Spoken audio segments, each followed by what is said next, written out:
Ano po ang trabaho nyo? Foreman po. Gaano ka nakatagal sa trabaho mong ito? More than 30 years na. Magkano ang kita mo sa isang araw?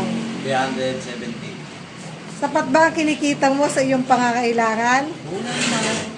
Eh sa pamilya, sapat naman. Kulang na po. Kulang pa din. May overtime ka ba? Wala po. Paano mo kinukuha? Hindi pala. Ano ba ang benepisyo na natatanggap mo? Wala po. Wala rin.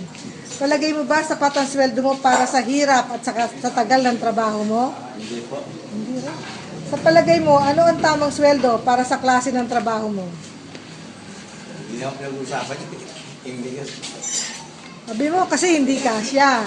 Sa palagay mo, para magkahusto sa pangangailangan ng pamilya. Teka na lang. Tulong na kami mag-asawa. Oo nga, mga halimbawa, ikaw lang mag-isa. Mga magkano kaya ang 500 po mga... siguro. Pwede. Ano sa palagay mo ang dapat mong gawin upang makasapat ang iyong kita sa iyong pangangailangan? Kung tipid o. Kung holiday ba, pareho din ba ang kita mo? Pareho din po. Wala na, yun lang. Thank you.